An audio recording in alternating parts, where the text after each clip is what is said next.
De nouveau, de retour à l'émission Atmosphère, intervention chirurgicale électorale. Nous sommes justement du côté, non pas de la Sablière, mais dans un quartier sous-intégré, avec pour inviter Bomengom. Et tout à l'heure, là, Bomengom était également en train de nous donner un certain nombre de pistes de solutions pour pouvoir améliorer le rendement de la caisse câble, hein, faire en sorte que cette institution-là soit un véritable levier de croissance économique pour pouvoir accompagner le prince Béton dans sa politique justement de développement économique de notre pays. Monsieur Bomengom, vous avez une fois de plus également la primeur justement de l'exclusivité de cette émission Atmosphère, intervention chirurgicale.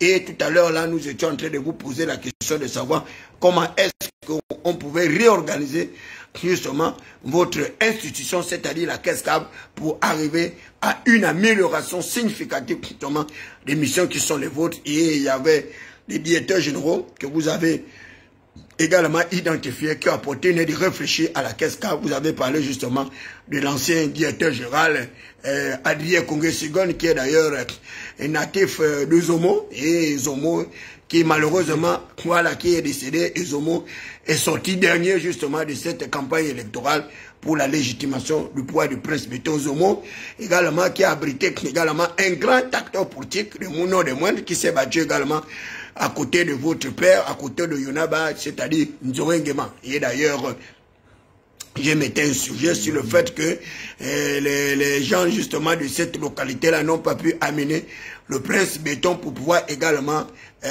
rendre un culte et un hommage particulier à ce pionnier qui s'est beaucoup battu pour la démocratie de notre pays. Vous avez parlé également d'Ossi Badjou et qui s'est fortement impliqué dans cette renaissance justement de la caisse câble et Paul Lungulakia. Et donc c'est là où nous nous sommes arrêtés et nous nous donnons également l'occasion de poursuivre votre argumentation dans le cadre justement de solutions qui peuvent être mises en place pour réorganiser votre institution, pour lui donner un certain contenu et aider le pouvoir public à atteindre les fondamentaux du développement avec succès.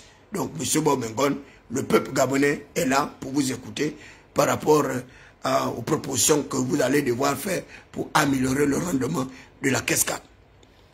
Merci pour continuer sur la question de la caisse stable. La caisse stable souffre tout simplement d'un pillage. Une malgouvernance. La malgouvernance par le pouvoir public, par le politique. C'est le politique qui nomme les directeurs généraux qui viennent ainsi que les conseillers qui d'ailleurs gagnent beaucoup d'argent par rapport aux agents que vous êtes. Les conseillers de la caisse stable, le conseil du directeur général de la caisse stable sont plus nombreux que les conseillers du Premier ministre. Alors là, le DG de la caisse stable a plus de conseillers que le Premier ministre. C'est pas possible. Il y a qu'au Gabon qu'il faut voir et avec un minimum de 3 à 4 millions de francs CFA par mois. Ben, ils sont dans les 4 millions. Ils sont dans les 4 millions véhiculés. Chauffeurs, tout, les bons de carburant. Les bons de carburant gratuits. Bons de gaz. Ils ont tout pour eux, rien pour les autres. Mais entre-temps, les agents lambda n'ont rien, même le reclassement, ils le font par la caisse. Ils le font le jour. À géométrie variable. Voilà, ils le font à la tête du client. Tout à fait. Donc, voilà. Et même la formation également, qui ne tiennent même pas compte que les agents, il faut justement les envoyer en recyclage, il faut les former, il faut qu'ils changent de catégorie, etc. Tout ce que j'ai gagné c'est incroyable. Tout ce que j'ai gagné à la caisse stable, c'est par des procès. Le dernier procès où j'ai amené la caisse stable devant le tribunal, ça m'a rapporté 35 millions. Là, je suis encore en train de ramener la caisse stable. 35 millions de francs CFA. 35 millions de francs CFA. Et là, je ramène encore la caisse stable devant les tribunaux. D'abord, la caisse stable. Mais vous ne courez pas le risque de perdre le procès, M. Bomengom? Non. La caisse câble, c'est quand même une structure avec de l'argent, avec des avocats, avec quand même. Ils ont perdu le premier procès, ils avaient des avocats. Donc, ils vont encore faire le deuxième procès. Lorsque vous venez dire. Lorsque vous venez devant. Vous envoyez un huissier de justice pour faire des sommations. Et que vous dites que j'étais chef de mission. Une sommation interpellative en plus. Vous dites que j'étais chef de mission, alors que le chef de mission doit figurer dans l'ordre de mission, qui n'est pas avéré. Et que vous dites que j'ai été interpellé par mon chef hiérarchique. Il n'y a aucun document qui l'atteste, aucun document administratif, parce que il fallait qu'on m'envoie un document qui atteste qu'on m'a demandé de ramener le matériel. Alors moi j'ai apporté toutes les preuves que j'ai des matériels. Mais peut-être qu'il vous a appelé par voie téléphonique, monsieur. Non, l'administration elle est écrite, elle n'est pas verbale. Nous sommes à l'administration. C'est pour cette raison que j'ai dit, quand vous amenez vos... Mais est-ce que vous avez remis le matériel, monsieur Bobongo? Mais par voie d'huissier, et la caisse doit au reparateur pour de 400 000 francs qui ne veulent pas payer.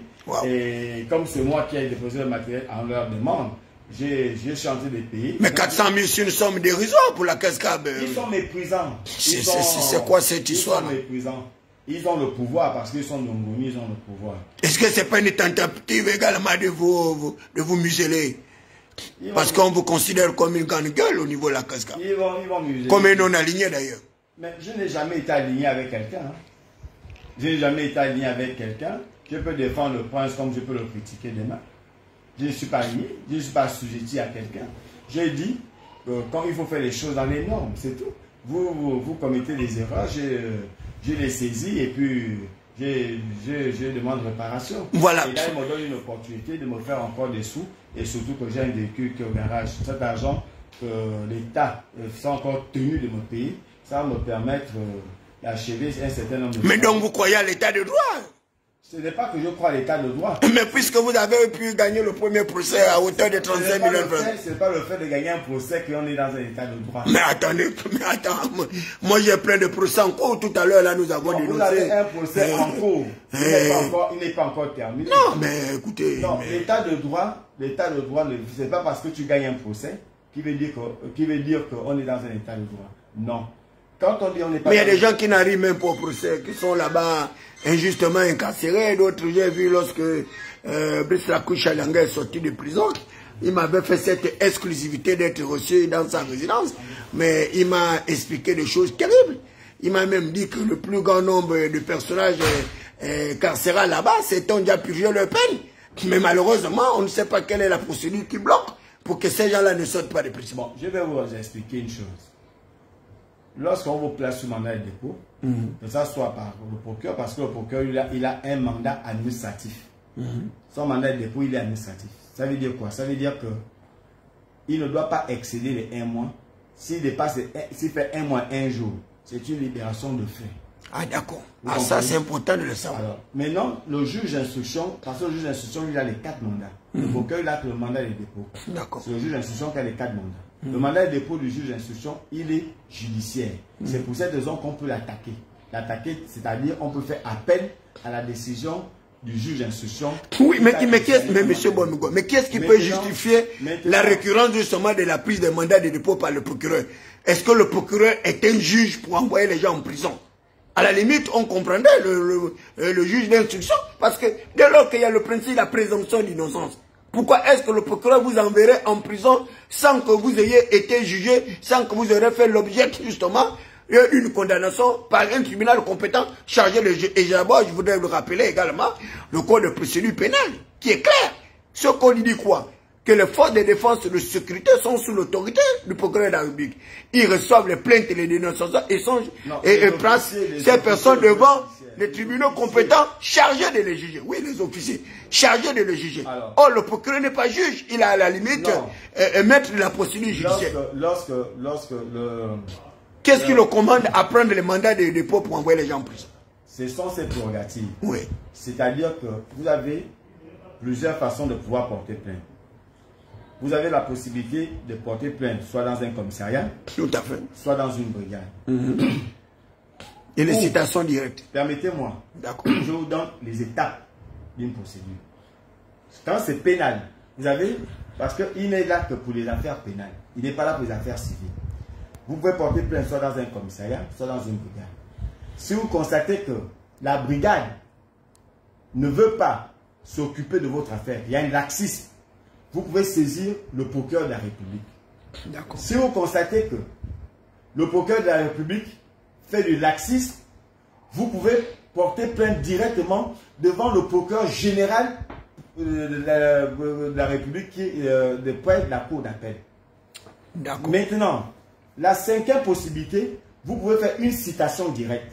C'est-à-dire la comparaison directe. Mais la citation directe passe toujours par le procureur. Toujours. Toujours par le procureur. Absolument. Maintenant, la sixième possibilité, vous pouvez porter plainte avec constitution de partie civile.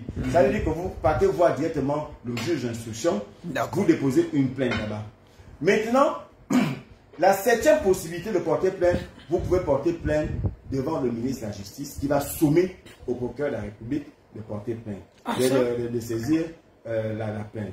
Maintenant, lorsque vous êtes face au procureur de la République, le procureur de la République est libre d'engager les poursuites parce que c'est le maître de poursuite. Poursuite judiciaire. Il est libre de vous envoyer devant le tribunal pour être jugé. Il ne juge pas. C'est un magistrat debout. Parce qu'il est magistrat debout, parce que lorsqu'il fait son réquisitoire, il est debout. C'est à fait. C'est ça qu'on appelle le magistrat debout. Donc, quand il est libre... Rien à voir avec le magistrat de siège. Bien sûr. Il est libre de te placer sous mandat de dépôt. S'il te place sous mandat de dépôt, il doit te faire juger avant les 1 mois. Très bien. Maintenant, s'il estime que il y a le doute qui plane dans ton dossier, que il te libère au bénéfice du doute. Je vous ai dit, il a la possibilité soit de te placer sous mandat de dépôt, soit de te laisser en liberté provisoire. D'accord. Soit la relaxe pure et simple. Ou encore t'envoyer devant le juge d'instruction. Mais pourquoi te relaxer au lieu de t'envoyer devant un juge d'instruction pour qu'on arrive au moins à un procès? Non. De deux côtés, on arrive toujours à un procès. La différence, c'est que... Mais dès lors qu'il vous a déjà libéré, est-ce que vous aurez encore la possibilité de porter plainte de nouveau? Le principe, c'est la liberté, c'est l'exception qui est la prison. Le procureur a l'opportunité de poursuite. Ça veut dire que quand vous êtes face au procureur, il a plusieurs possibilités pour toi. La première possibilité, c'est de te placer sous mandat de dépôt. Lorsque les charges sont avérées, ça veut dire que si on t'accuse de vol, que le vol est établi, il peut te placer sous mandat de dépôt. D'accord.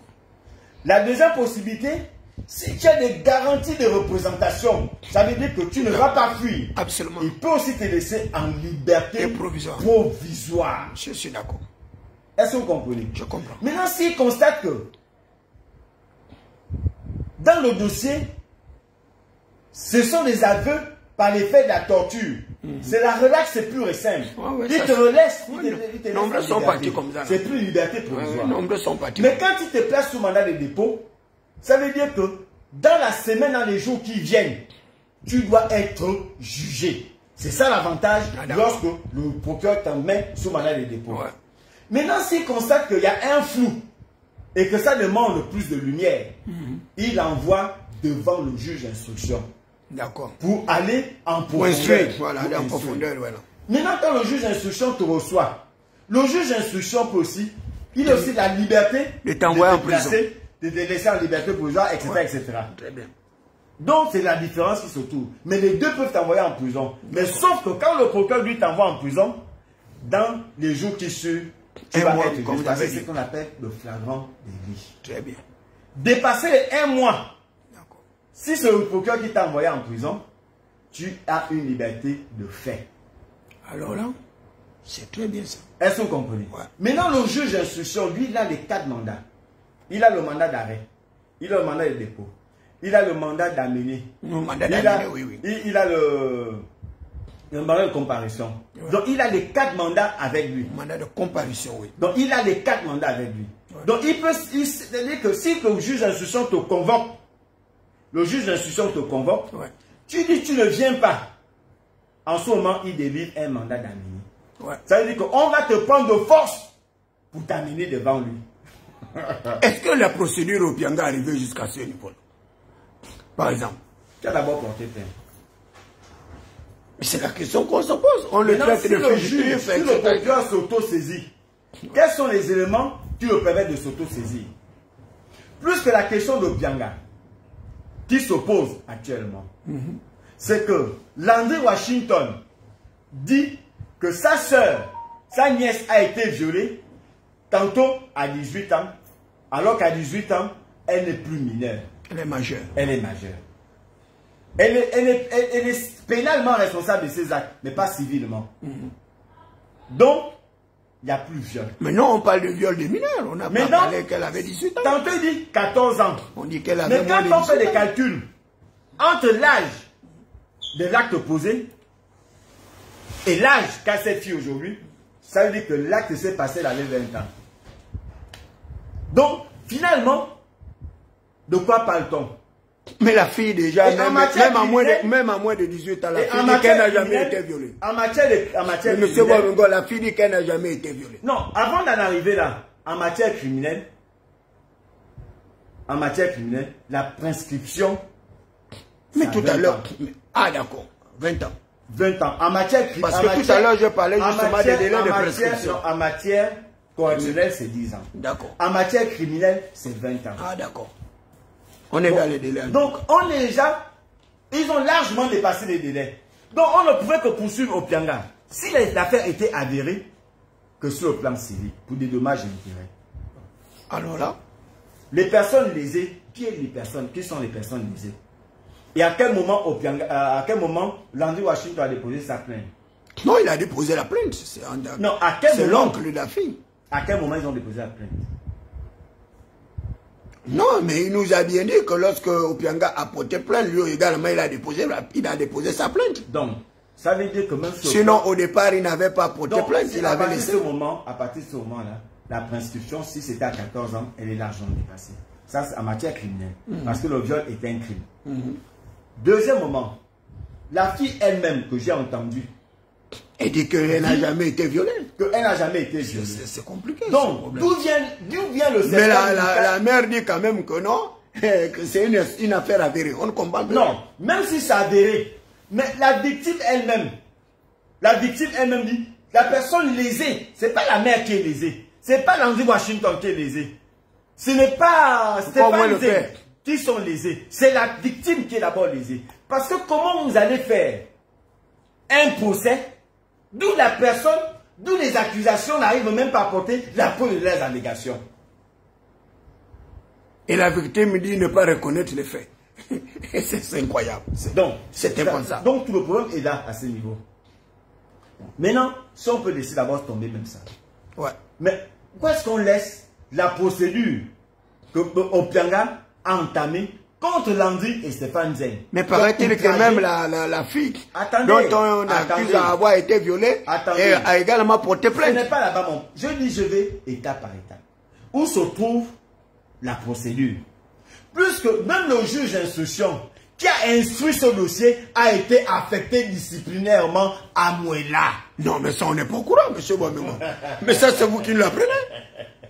La dame a été affectée à Mouela. Non, mais l'information que vous donnez, c'est une information avérée ou bien non? Écoutez, non, mais monsieur Bomengo, vous savez, nous sommes à l'émission Atmosphère. Monsieur, il faudrait véritablement nous donner des informations qui soient vraies. Je ne suis pas là pour vous faire plaisir. Je vous dis, allez-y vérifier ce dont je vous parle. C'est pas croyable.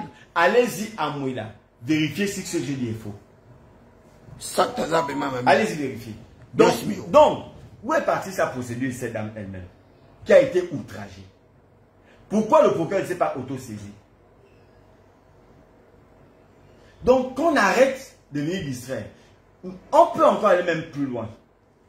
Paraîtrait-il que l'État gabonais avait gagné un procès en France? Mais qu'est-ce qui motive? Et Opianga a porté plainte. Pour quelle raison l'agent judiciaire? Pourquoi l'agent judiciaire? La question sur le marché. Mais bien sûr. Oui. Mais où est-ce qu'on nous en sort? Pourquoi le prince n'en parle pas? Pourquoi? Mais est-ce que ce n'est pas toutes ces questions qui ont véritablement Pourquoi Fortuné et nous n'en parlent pas? Pourquoi Landry Washington n'en parle pas? Pourquoi on l'appelle comment? Jules Mekamba n'en parle pas? Ces activistes du palais, pourquoi ils n'en parlent pas? Oui, la question sur le marché. Pourquoi Geoffroy Fumula n'en parle pas? Ce n'est pas assez grave pour le pays? Alors là, vous nous apprenez des choses. Pourquoi venir distraire les Gabonais pour autre chose? Pourquoi on veut nous distraire pour autre chose? Pourquoi? Donc, encore, quand on parle de sommes indûment perçues à hauteur de milliards de francs CFA. Bien sûr. Hein? Pourquoi le prince ne se au détriment de l'État gabonais? Vous demandez au colonel Bafumbi, qui dit que leur main ne tremblera pas. Pourquoi leur main tremble? Pour ce dossier. Maintenant, c'est les charges contre Opianga qui prospèrent bizarrement. Et vous parlez d'état de droit. Quel état de droit parle-t-on? Landry Washington n'apporte rien.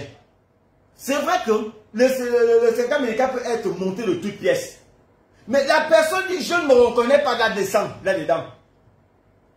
Mais vous allez monter un certificat médical. Vous montez un certificat. Si la personne elle-même dit ne pas avoir été violée. Comment le procureur va demander de l'arrêter alors que la plainte ne vient même pas d'elle? Incroyable. Voilà vos magistrats. Voilà vos magistrats. Quand je dis que les magistrats ne doivent pas être à la solde du pouvoir, mais malheureusement c'est ce que nous voyons. Non, mais même le chef de l'État lui-même, il a dénoncé les manigances du pouvoir judiciaire. Il a même parlé d'arriver à une espèce d'indépendance justement de la justice. Non, mais on ne va pas tout ramener au prince béton. On ne va pas être responsable de tous les péchés de Jupiter et de Saturne. Ou même du radisme. Est-ce que vous savez que Landry devait partir en prison avec Stéphane Dieng par le juge d'instruction? Qui les a empêchés d'aller en prison si ce n'est pas lui-même? Comment si c'est lui-même? Vous avez la preuve de ce que vous dites? Monsieur, vous savez ce qu'est un juge d'instruction? Le juge d'instruction est le seul magistrat au Gabon qui peut te convoquer lui-même t'entendre sur PV et te placer sur mandat de dépôt. C'est le seul magistrat qui a ces capacités. Parce qu'il est à charge et à décharge. Vous me parlez de quoi? Le juge d'instruction est le seul qui a 4 mandats. Les 4 mandats. Le procureur n'a qu'un mandat. Vous me parlez de quoi? Il est à charge et à décharge. Il te convoque, il te place. Et de ce magistrat-là que vous venez de parler, qui a intervenu pour Landry Washington? Qui a intervenu pour Landry Washington? C'est le prince de béton. Je le dis haut et fort. Écrivez ça. Écrivez ça. Moi, je ne suis pas dans cause du cause, je cause. Landry Washington a échappé à la prison par l'intervention du palais. Et on sait que le prince s'initie dans les affaires de la justice. Mais où je suis d'accord avec le prince de béton, parce que c'est bien fait pour les magistrats. Parce que, quelle était la motivation des magistrats d'aller en grève? Et quelle est la motivation pour que les magistrats lèvent leur grève? C'est quoi la motivation? Parce qu'on les a nommés les uns et les autres dans des commissions. C'est pour cette raison qu'ils ont suspendu leur grève. Alors là, où est passée leur dignité? Où est passée leur éthique? C'est pour cette raison qu'on se retrouve avec des moins que rien qui viennent parler des magistrats. Mais le chef de l'État lui-même, il a bien dit que nos magistrats sont presque des corrompus, qu'ils n'arrivent pas à accomplir leur tâche avec sérieux, avec exemplarité. Qui demande de faire des jugements politiques si ce n'est pas lui-même? Non, mais comment ça? Monsieur, je vous ai dit, c'est inédit au Gabon. Que vous allez pour rendre une décision de siège. Tu sais qu'on appelle rendre une décision au siège? Ça veut dire qu'on vous juge tout de suite, on rend la décision aussi. Ça fait plus de 4 heures pour l'affaire de Stimpy. Ça peut passer dans les records de pub Guinness. En matière correctionnelle, ce n'est jamais vu au monde.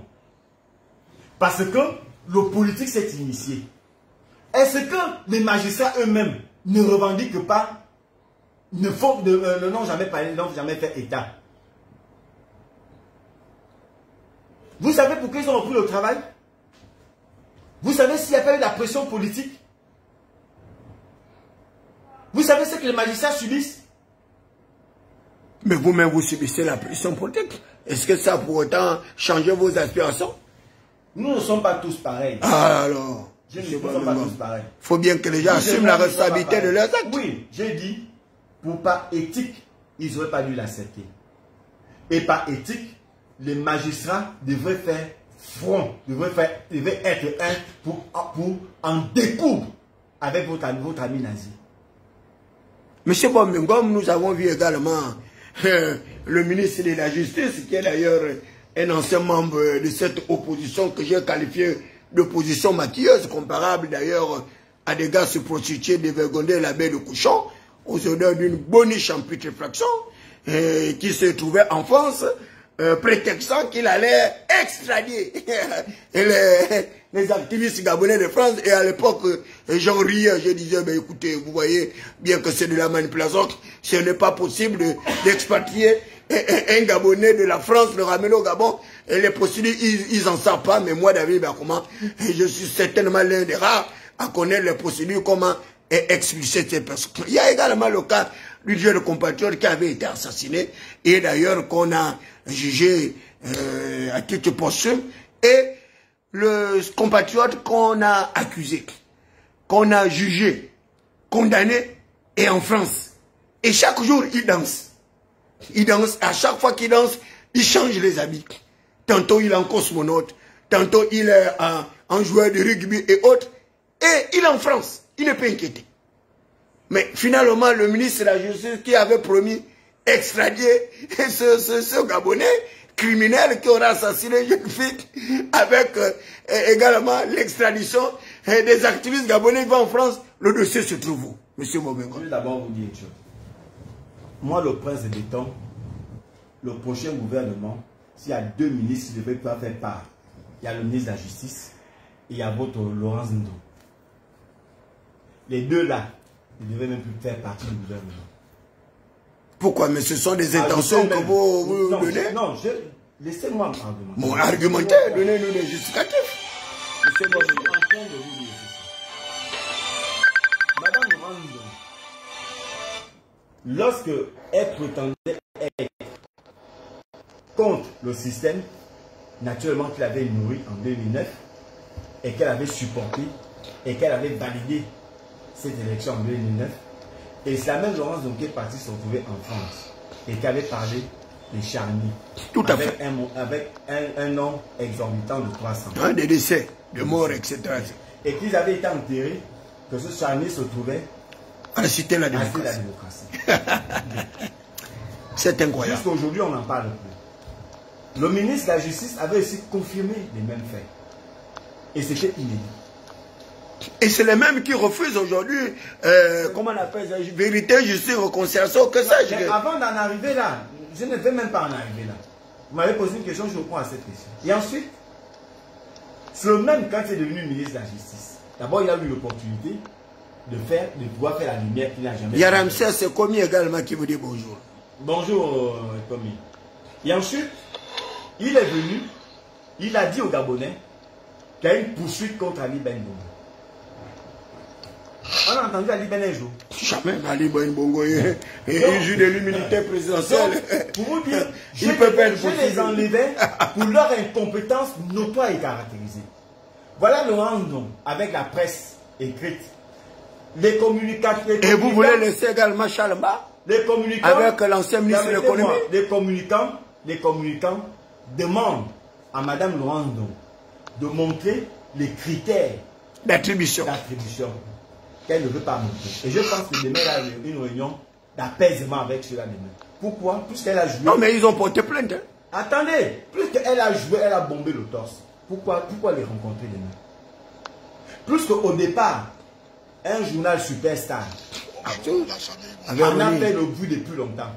Et ensuite, la même accepte maintenant de discuter avec Superstar et les autres. Mais qu'elle continue à bomber le torse, pourquoi les rencontrer demain? Mais c'est pour amener à arriver à une certaine accalmie. Vous savez très bien que le chef de l'État... Non, lorsque vous êtes un homme d'apaisement, vous n'avez pas besoin d'en arriver là. Quand il a eu... Quand ça a Monsieur Bomengom, nous allons aller très vite parce que je vois bien que nous sommes déjà sous écoute. Parce qu'on entend des voix des personnes qui nous suivent. Bon, vous connaissez les Gabonais, comment ils sont. Et nous ne disons rien de méchant, rien de mauvais, comme là, pour tout simplement éclairer la lanterne des Gabonais. Donc nous allons revenir en termes de conclusion, toujours dans la réforme engagée sur le plan justement de votre institution. Et nous allons clore ce débat parce que on est déjà sous écoute et ça ne sert à rien. Donc il y a des échos. On n'arrive plus à véritablement bien nous exprimer librement. Je les écoute de toutes les façons, vous êtes en direct. Ces écoutes ne me dérangent pas. Parce que je ne fais que dire la vérité. Ce que je peux par contre vous dire, ce n'est pas venir conclure sur la Kessa. Parce que la Kessa ne représente rien pour le Gabon. C'est une instruction de l'État. Enfin, que je vais encore. Ce que j'ai dit au Prince de Béton et aux activistes de Palais, en ce qui concerne Nazi, c'est que si vous manquez de sujet, vous avez M. Michel Koukouma. C'est un petit à moi. Une injustice dans son propre pays par un État voisin à tous les pays. Je demande au Prince de Béton. Gervais Ango également. Gervais Ango. Je demande au Prince de Béton. Qui prétend dire non pas que parler de la dignité de ne plus dénoncer qui pense ou faire des lives, non. Je demande au Prince de Béton, je vais lui répéter encore une fois encore au Prince de Béton que une extrémiste, Nadine Ongaï, qui est en train de polluer les terrains de Jerry Meta, du côté du Cap et de vieille maman du côté du Cap. Et j'ai passé plusieurs fois dans les réseaux sociaux. Et comme elle a, et j'ai reçu cette dame ici qui a des faux papiers. Et je vais vous dire que David, le fait le plus grave, c'est que un mandat d'exécution du procureur ne se donne qu'à des officiers de police judiciaire à l'unité qui est chargée de mettre en exécution ce mandat. Comment se retrouve Madame Nadine avec ce document? Ça dit, il y a une connivence entre le procureur et cette dame. Il y avait une connivence. Tu as choisi de soutenir. Comment se trouve que Madame Nadine Ongaï se retrouve avec des ordres de mission du cadastre? C'est la manière. Un ordre de mission est personnel. Comment elle se retrouve avec des ordres de mission et une fiche où ils ont signé, où ils ont reçu de l'argent? C'est ça qu'on appelle de la corruption. Mais elle est venue devant Eric Otete. Je cite le nom, Eric Otete. C'était chez moi, ici, où elle voulait que je n'en parle plus. Où on voulait me proposer de l'argent. Je dis Eric Otete est là. C'est pas possible. Donc, je te le répète encore ici. Et le Prince de Béton est au point de cette affaire. Mais comme c'est la Togovienne, le Prince de Béton, ça ne lui dit rien. Qui me suit. Elle le fait avec la bénédiction de ses frères à Togovienne qui sont à la NUPTC. Tout le monde le sait. Plus que même Chamberlain connaît ce dossier. C'est tout ça qui fait vivre. Tout le monde connaît ce dossier. Personne n'est capable de dire à Madame Nadine Ongaï d'arrêter de polluer des Gabonais, des vieilles mamans. Tout le monde en fait, je dis rien. Je demande au Prince de Béton pour montrer aux Gabonais, je ne vais pas montrer à Bob Ongom que je suis contre vous. Je ne suis pas contre vous. C'est ce que je vous demande. C'est pour cette raison que je suis contre vous. C'est pour cette raison que je vous combat à cause des injustices que vous soutenez. Monsieur Bob Ongom, en termes de conclusion, qu'est-ce que vous prédisez pour les 7 années à venir avec le Prince Béton comme président du chef de l'État? Je vous demande en même temps. Non, mais je vous dis que nous sommes sous écoute. Je m'en fous que nous sommes oui, mais notre débat est assuré. Je vous demande de faire le relais de ce que je suis en train de dire. Parce que ce sont des compatriotes. Vous avez une dame Estelle, une fille, une dame. Elle vit difficilement. Elle demande une seule chose, qu'elle soit dédommagée, elle veut aller vivre en exil. Mais qui a cassé sa maison, c'est un gars d'Agir, capitaine. Je n'ai pas voulu citer son nom jusqu'aujourd'hui, pour le respect de sa personne. Il a cassé au nom du palais, alors que ce n'est pas le palais qui a demandé. Nous consacrerons une émission. Et je demande, et je peux donner le numéro de téléphone de ces personnes. Vous allez vérifier ce que ce sur TD est faux. Si le Prince de Béton estime que il est là pour les Gabonais, et je lui redis, ce sont des Gabonais qui ont enlevé leur dignité. Est-ce qu'il attend que cette famille la meure pour venir faire le mea culpa comme il a fait au militaire qui a été tué? Pas torturé. Celui que tu estimes être. Pour ceux que vous me posez la question, pour ceux qui concernent le septennat du Prince de Béton, ce que je peux vous dire par rapport à ça, c'est que je ne souhaite pas qu'il échoue, mais il va échouer. Je ne souhaite pas qu'il échoue, mais il va échouer brillamment avec élégance. Parce que pourquoi? C'est la France qui l'a placé. Il défend les intérêts de la France. Pourquoi? Il a un lobby gabonais qu'on appelle les pélégistes qui l'ont placé. Il a un lobby atogoviens qui sont des extrémistes, pas tous les atogoviens. Parce qu'il ne faut pas mettre tous les atogoviens dans le même panier. vous avez un autre groupe des extrémistes du Wellington et qui se battent déjà pour les postes éliminés. Actuellement, nous parlons. Et vous avez la soi-disant société civile qui a pensé que leurs intérêts et non aux intérêts des compatriotes. Sans compter les syndicalistes également mieux. Naturellement, la société civile défend des intérêts des compatriotes. Mais n'oubliez pas également le clergé qui est rentré dans la même danse. Les pasteurs verront aujourd'hui, c'est fort, pire que le conabilisme. Je ne vais pas terminer. Parce que la société civile était la rescousse du peuple gabonais. Où les Gabonais pouvaient aller se confier en sachant que cette société civile allait les protéger, allait les défendre leurs intérêts. Absolument. Mais on constate que cette société civile s'est servie du peuple gabonais pour leur propre. Comment est-ce qu'on en arrive là? Vous avez, avec la corruption, vous avez l'église catholique qui s'est insurgée à la peau blanche, apostolique et romaine, plus les églises également. Joue le même rôle que Basile devait jouer à l'époque de Mabongo et d'Alibert. C'est le même rôle que le nouveau archevêque joue pour le peuple de temps. Alors qu'au départ, on l'a vu très virulent, très critique. On a pensé qu'il était clairvoyant, alors qu'ils n'étaient pas seulement en phase avec Alibert. Nous avons les églises éveillées qu'on connaît parfaitement. Vous savez, leur sortie hasardeuse, naturellement, vous connaissez le pasteur Moussi qui avait dit à un moment donné que Dieu a dit que c'était son moment, mais son lorsque ça ne les arrange pas, bizarrement. Et ça ne Gabonais pas de démocratie. Ils utilisent le nom de Dieu pour endormir les chrétiens. Lorsque ça les arrange, les Gabonais. Vous avez une partie de Ngozi qui danse de boutique et qui pense faire des prédictions sur le pays en disant que le prince de béton allait être président, le prince de béton allait ceci, c'est envoyé de Dieu. Tout ça, ce sont des apprentis sorciers. Et qui n'apportent rien au prince de béton. Ils ne cherchent que de l'argent.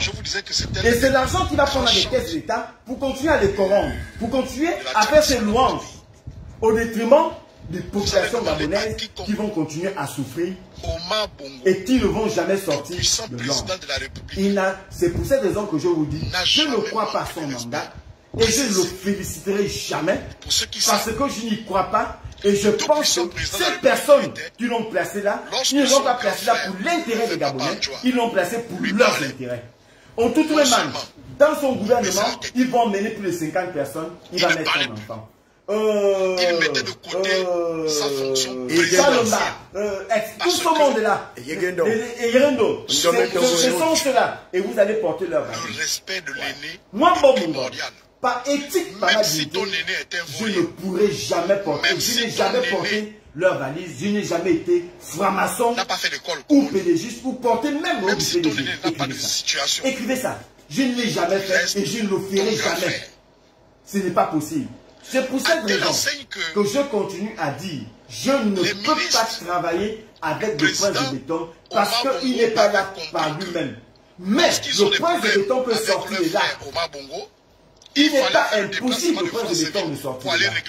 Mais ça demande une volonté personnelle. Il faut qu'il mette la peur à côté. Mais si quelqu'un n'a jamais pu faire un coup d'État, parce qu'il a été placé là, ce n'est pas là qu'il va avoir le courage de le faire. Et je vous dis encore, le 4 mai, par retraite, les militaires doivent partir en caserne. Vous allez demander à celui qui avait 7 millions ou 10 millions par mois à la mairie d'hôtel de ville, que ce soit ceux qui sont qui avait fait de ça son buffet, on fait le déplacement, de quitter 5 millions par semaine et partir directement 7 millions par mois. Et partir directement à la retraite, parce que quelle caserne? À la retraite parce qu'ils étaient parce qu'ils étaient retraités. Vous pensez qu'ils vont l'accepter? Vous pensez que les chefs d'état-major, quand il va vouloir les enlever, ils seront d'accord que lui va rester à manger seul avec ses amis et ils vont partir à la maison, ils vont les accepter? Le prince de béton doit comprendre que le revers sera brutal. Et qui doit se préparer à ces soi-disant amis militaires qui vont tenter forcément de le renverser. Ça, il doit s'attendre à ça. Et s'il ne s'attend pas, c'est qu'il est encore mal informé. Parce que déjà au niveau du renseignement, au niveau des services spéciaux, il y a encore une autre bagarre qui se trouve entre ses parents qui sont venus embouffer les services spéciaux. Donc chacun fait son pour n'importe quoi. C'était à travers de fausses communications d'ailleurs. Mais naturellement. Avec des faux bureaux de renseignement. Naturellement, d'autres font des enlèvements. Depuis quand les services spéciaux les fait. On respectait, je parle au passé. Depuis quand ils sont devenus des officiers de police judiciaire. Depuis quand ils font des perquisitions. Depuis quand. Qui leur a donné ce mandat? Dans le code de procédure pénale, comme on donne la disposition qui leur donne la qualité d'officier de police judiciaire. Qui leur a donné cette qualité?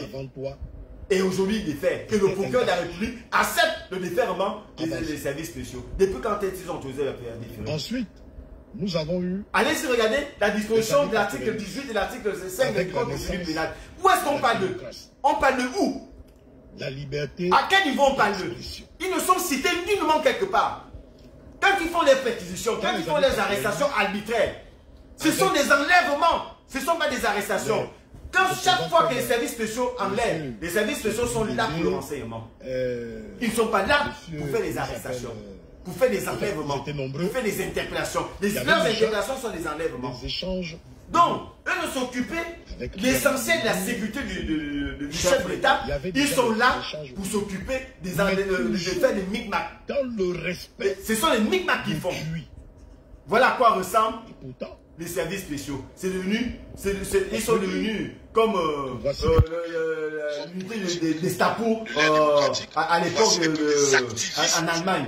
À l'époque d'Adolf Hitler. Merci très chers compatriotes gabonais, vous étiez à l'émission Atmosphère Intervention Chirurgicale Électorale animée par le prince Adouma David Beakouma, le minotaure de la baie de cochon, la voix des sans-voix, la cristallisation des institutions légitimes du peuple souverain, garant de la légitimité populaire et institutionnelle. Et nous avons eu pour exclusivité l'invité Bob Mengom, matricule 212, candidat à la mort, le loup solitaire.